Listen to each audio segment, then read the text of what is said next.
Hello friends, welcome to Rupa's kitchen. আজকে নতুন এক রেসিপিতে আপনাদের সকলকে স্বাগত জানাচ্ছি রূপাস কিচেনের তরফ থেকে। আমার আজকের রেসিপি সর্ষে পটল। সর্ষে দেখি এমন দিলে সর্ষের তিতকুটে ভাব থাকে না, সেই সব বিভিন্ন ট্রিক্স অ্যান্ড টিপস নিয়ে হাজির হয়েছি। একদম সহজ পদ্ধতিতে করে দেখাবো, তাহলে চলুন রেসিপিটা দেখে নেওয়া যাক। সর্ষে পটল তৈরি করার জন্য প্রথমে আমি এখানে 500 গ্রামের পটল কেটে পরিষ্কার করে ধুয়ে নিয়েছি। এখন এইভাবে একটু লম্বাটে করে কেটে নিয়েছি, আর একটা আলুকে আমি এইভাবে 4 ভাগে ভাগ করে কেটে নিয়েছি। তারপর গ্যাসে একটা প্যান বসিয়ে তাতে দিয়ে দেবো সাদা তেল। তেলটা যেই গরম হয়ে আসবে তখন আমি এখানে দিয়ে দেবো কেটে রাখা আলু। আলুগুলো দেওয়ার পর আমি এখানে দিয়ে দেবো হাফ চামচ লবণ, আর দিয়ে দেবো কালারের জন্য হাফ চামচ হলুদ গুঁড়ো। দিয়ে খুব ভালোভাবে নেড়ে চেড়ে আলুটাকে বেশ লালচে কালার করেই কিন্তু আমাদের ভেজে নিতে হবে।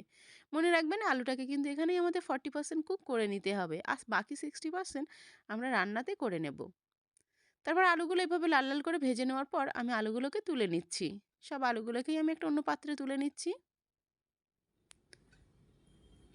আলুগুলো জাস্ট দেখুন কতটা সুন্দর হয়েছে দেখতে, এরকম একটু কালার করেই কিন্তু ভেজে নিতে হবে। তারপরে বাকি তেলের মধ্যে আমি পটলগুলোকে দিয়েও ভেজে নেব। এখানেও আমি দিয়ে দেবো সামান্য লবণ, আর দিয়ে দেবো হলুদ গুঁড়ো। দিয়ে খুব ভালোভাবে পটলটাকেও নেড়ে চেড়ে মিশিয়ে ভেজে নেব।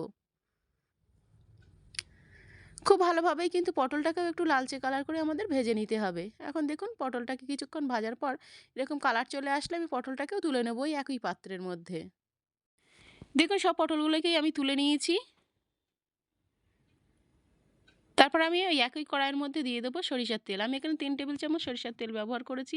ফোড়নের জন্য দিয়ে দেবো কিছুটা পরিমাণ গোটা জিরে, 1 টুকরো দারচিনি, আর দিয়ে দেবো একটা তেজপাতা। এখানে 2 টুকরো করে আমি ছিঁড়ে নিয়েছি। তারপর ফোড়নটাকে একটু মিশিয়ে নিতে হবে এভাবে তেলের সঙ্গে। তারপর আমি এখানে দিয়ে দেবো একটা বড় সাইজের পেঁয়াজ, এইভাবে স্লাইস করে একটু কেটে নিয়েছি। তা পেঁয়াজটাকে দিয়েও কিন্তু খুব ভালোভাবে আমাদের একটু ভেজে নিতে হবে। পেঁয়াজটাকে কিন্তু একটু লালচে কালার করেই কিন্তু আমাদের ভেজে নিতে হবে। দেখুন এইভাবে কিন্তু কালার করে একটু পেঁয়াজটাকে ভেজে নিতে হবে। ভেজে নেওয়ার পর আমি এখানে দিয়ে দেবো টমেটো। আমি একটা বড় সাইজের টমেটো এভাবে স্লাইস করে কেটে নিয়েছি। আপনারা চাইলে কিন্তু টমেটোটাকে পেস্ট করেও এখানে ব্যবহার করতে পারেন। তারপরে এখানে টমেটোটাকে তাড়াতাড়ি সিদ্ধ করার জন্য দিয়ে দেবো স্বাদমতো লবণ, আর দিয়ে দেবো 1 চামচ আদা রসুন বাটা। সব কিছু একসঙ্গে কিন্তু খুব ভালোভাবে আমাদের মিশিয়ে নিতে হবে। যতক্ষণ না পর্যন্ত আদা রসুন এবং টমেটোর কাঁচা গন্ধটা না চলে যায় ততক্ষণ এইভাবে মিশিয়ে নিতে হবে। তারপর রঙের জন্য দিয়ে দেবো হলুদ গুঁড়ো 1 চামচ, 1 চামচ দিয়ে দেবো লঙ্কা গুঁড়ো, 1 চামচ দিয়ে দেবো ধনে গুঁড়ো, আর হাফ চামচ দেবো জিরে গুঁড়ো। অবশ্যই লঙ্কাটা নিজেদের স্বাদ মতন ব্যবহার করবেন। তারপর সব মশলাগুলোকে খুব ভালোভাবে কষিয়ে নিতে হবে। কাজটা ফাস্ট করার জন্য আমি এখানে দিয়ে দেবো সামান্য একটু জল, যাতে মশলাগুলো না পুড়ে যায়। তারপর খুব ভালোভাবে সব একসঙ্গে মিশিয়ে নিতে হবে। মিশিয়ে কিন্তু মশলাটা আমরা খুব ভালোভাবে কষিয়ে নেব।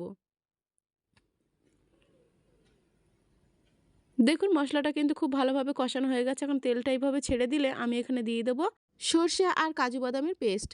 পেস্টটাকে আমি একটু ছাঁকনি দিয়ে ছেঁকে নিয়েছি। এখন এটা এখানে দিয়ে দিচ্ছি, দিয়ে সব কিছু খুব ভালোভাবে মিশিয়ে নিতে হবে।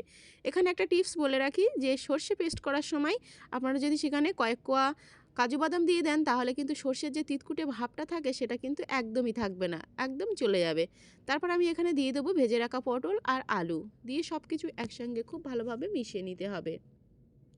এইভাবে পটল একবার রান্না করে দেখবেন, এর স্বাদটা অতুলনীয় হয়। খুব ভালোভাবে কিন্তু সব কিছু একসঙ্গে মিশিয়ে নিতে হবে। তারপর একটা ঢাকনা চাপা দিয়ে এখানে 2 থেকে 3 মিনিট আমরা একটু পটলটাকে কষিয়ে নিতে হবে। খুব ভালোভাবে দেখুন 2 থেকে 3 মিনিট পর আমার কষানো হয়ে গেছে। এখন এখানে আমি খুব ভালোভাবে একটু নেড়েচেড়ে মিশিয়ে নেব। মিশিয়ে নেওয়ার পর আমি এখানে দিয়ে দেবো পর্যাপ্ত পরিমাণে জল। জলটা দেওয়ার পর আবারও কিন্তু খুব ভালোভাবে মিশিয়ে নিতে হবে। মেশানোর পর আমি আবার একটা ঢাকনা চাপা দিয়ে এখানে রান্না করে নেব 7 থেকে 8 মিনিট। 7 থেকে 8 মিনিট পর এখানে আমি দিয়ে দেবো হাফ চামচ গরম মশলার গুঁড়ো, দিয়ে দেবো 2 থেকে 3টে কাঁচা লঙ্কা, এইভাবে একটু মুখটা ফাটিয়ে নেবেন। তারপর আমি এখানে দিয়ে দেবো ধনেপাতা কুচি। অবশ্যই ধনেপাতাটা দেওয়ার চেষ্টা করবে, এতে ফ্লেভারটা অনেক ভালো হয়। তারপর সব কিছু একসঙ্গে মিশিয়ে নিয়ে কিছুক্ষণ রেস্টে রেখে দিলেই কিন্তু একদম রেডি আমাদের সর্ষে পটল। এখন গরম গরম এটা আমি সার্ভ করে নিচ্ছি। দেখুন এইভাবে অবশ্যই বাড়িতে একবার ট্রাই করবেন, এটা কিন্তু অতুলনীয় স্বাদের খেতে হয়। আশা করি আমার আজকের রেসিপি আপনাদের ভালো লেগেছে। ভালো লাগলে অবশ্যই এটা লাইক করবেন, যতটা সম্ভব শেয়ার করে দেবেন এবং চ্যানেলটা সাবস্ক্রাইব করে চ্যানেলের পাশেই থাকবেন। দেখা হবে নতুন রেসিপিতে, ততক্ষণ পর্যন্ত ভালো থাকবেন, সুস্থ থাকবেন। ধন্যবাদ সবাইকে।